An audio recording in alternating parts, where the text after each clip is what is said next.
आइए जानते हैं झारखंड की 25 फटाफट बड़ी खबरों को केवल 5 मिनट में। उससे पहले वीडियो को लाइक करके चैनल को सब्सक्राइब जरूर कर दें। जिन लोगों ने सहारा इंडिया में निवेश किया है उनके लिए खुशखबरी है। आज की यह पोस्ट उनके लिए ही है। केंद्र सरकार और सुप्रीम कोर्ट के निर्देश से निवेशकों को राशि वापस देने की प्रक्रिया शुरू की गई है। अगर आपने सहारा में पैसे निवेश किए थे तो आज की यह पोस्ट आपके लिए बहुत महत्वपूर्ण है। अगर आपका भी सहारा इंडिया में पैसा फंसा हुआ है तो आप लोगों के लिए बहुत बड़ी खुशखबरी निकाल कर आ चुकी है, क्योंकि सहारा इंडिया का पैसा मिलना शुरू हो चुका है।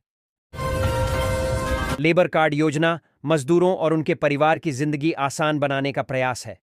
इस योजना में सबसे पहले मजदूरों को सालाना 18,000 रुपये तक की सीधी नकद सहायता दी जाती है, जिससे वे अपने रोजमर्रा के खर्च पूरे कर सकें। अगर मजदूर या उसके परिवार का कोई सदस्य बीमार पड़ता है तो सरकारी अस्पतालों में मुफ्त इलाज की सुविधा उपलब्ध कराई जाती है। महिलाओं को आत्मनिर्भर और आर्थिक रूप से सशक्त बनाने के लिए सरकार ने मैया सम्मान योजना की शुरुआत की थी। इस योजना के तहत हर पात्र महिला को प्रति माह 2,500 रुपये की राशि सीधे उसके बैंक खाते में भेजी जाती है।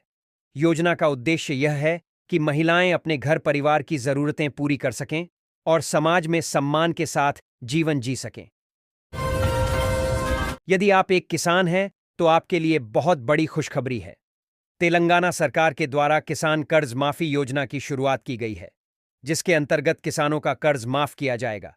ऐसे में यदि आप भी तेलंगाना में रहते हैं और एक किसान हैं और अपने कृषि संबंधित कामों को पूरा करने के लिए बैंक से लोन लिया है, तो सरकार के द्वारा किसान कर्ज माफी लोन योजना की शुरुआत कर दी गई है, जिसके अंतर्गत आपका लोन माफ किया जाएगा।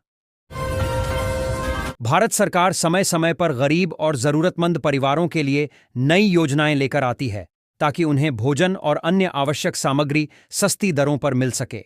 इन्हीं योजनाओं में से एक है राशन कार्ड व्यवस्था। अब इसमें एक बड़ा बदलाव किया गया है, जिसके तहत ग्रामीण क्षेत्र के लोगों को गेहूं, चावल, बाजरा, नमक और तेल जैसी आवश्यक चीजें मुफ्त में उपलब्ध कराई जाएंगी। अब सांसद या विधायक के कारण किसी स्कूल की मान्यता नहीं रुकेगी। निःशुल्क एवं अनिवार्य बाल शिक्षा का अधिकार अधिनियम (आरटी) के तहत निजी स्कूलों को मान्यता देने को लेकर उपायुक्त की अध्यक्षता में समिति की होने वाली बैठक में कभी कभी इनकी अनुपस्थिति के कारण निर्णय नहीं हो पाता था, लेकिन अब सांसद या विधायक के कारण किसी स्कूल की मान्यता नहीं रुकेगी। राज्य में चल रही जल जीवन मिशन की योजनाओं के लिए इस महीने केंद्रीय सहायता की तीसरी किस्त जारी हो सकती है। पिछले दिनों राज्य के पेयजल स्वच्छता मंत्री योगेंद्र प्रसाद और केंद्रीय जल शक्ति मंत्री सीआर पाटिल के बीच पिछले दिनों हुई मुलाकात के बाद इसकी संभावना बनी है।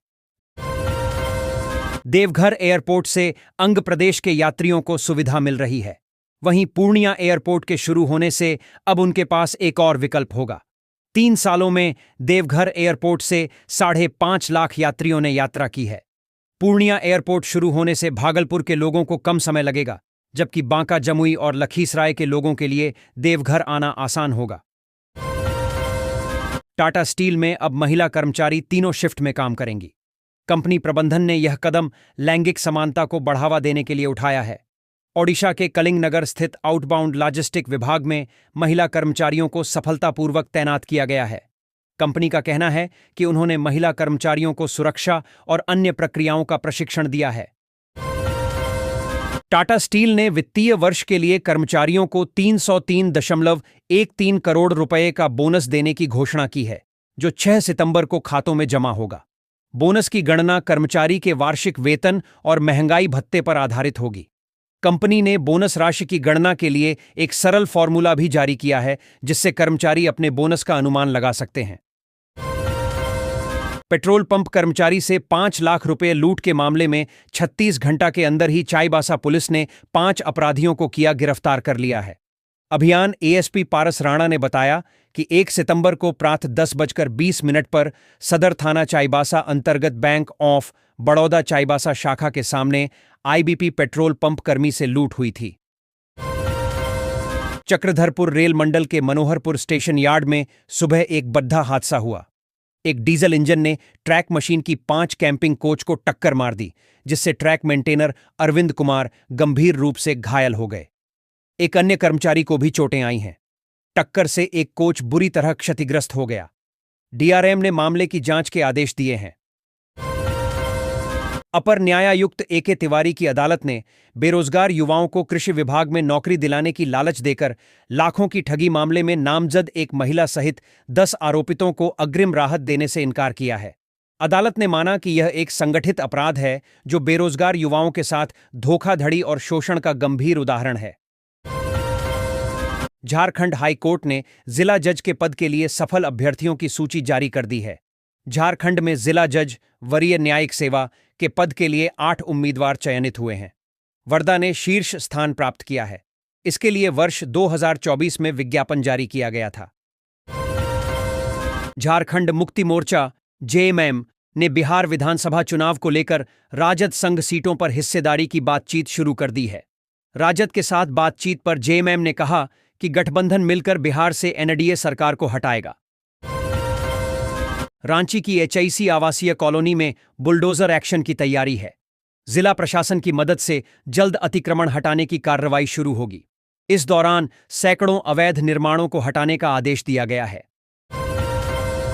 रांची में सोने की कीमतों में तेजी और चांदी के भाव में स्थिरता देखी जा रही है। आज 22 कैरेट सोना 99,700 रुपये और 24 कैरेट सोना 1,04,690 रुपये प्रति 10 ग्राम है। वहीं चांदी 1,37,000 रुपये प्रति किलो बेची जा रही है। इस खबर में आप बोकारो, जमशेदपुर व देवघर के सर्राफा बाजारों का भी हाल जान सकते हैं। नई दिल्ली धनबाद स्पेशल का परिचालन 20 सितंबर से 30 नवंबर तक प्रतिदिन किया जाएगा। धनबाद नई दिल्ली स्पेशल ट्रेन का परिचालन 22 सितंबर से 2 दिसंबर तक प्रत्येक दिन किया जाएगा। ट्रेन में स्लीपर के 10 और जनरल के 6 कोच होंगे। सिंदरी की बसंती कुमारी जन्म से विकलांग हैं, पर उन्होंने इसे कमजोरी नहीं बनने दिया। बिना हाथों के वे पैरों से लिखकर बच्चों को पढ़ाती हैं। परिवार में सबसे बड़ी होने के नाते उन्होंने अपनी बहनों की शादी करवाई। बसंती पारा शिक्षिका हैं और स्थायी नौकरी की उम्मीद कर रही हैं ताकि अपने परिवार का भरण पोषण कर सकें। बोकारो इस्पात संयंत्र के अधीन संचालित झारखंड ग्रुप ऑफ माइंस में प्रबंधक के पद पर कुल 9 अधिकारियों की नियुक्ति होने वाली है। इसकी प्रक्रिया पूरी कर ली गई है। पद की अर्हता रखने वाले उम्मीदवारों का अंतिम परीक्षा परिणाम जारी कर दिया गया है। इसमें प्रबंधक भूविज्ञान के पद पर 2, प्रबंधक खनिज संवर्धन के पद पर 2 का चयन किया गया है। दुमका के रामगढ़ में रामप्रसाद पंडित नामक एक शिक्षक हैं जिन्होंने बिना वेतन के बालिकाओं को शिक्षा देने में अपना जीवन बिता दिया।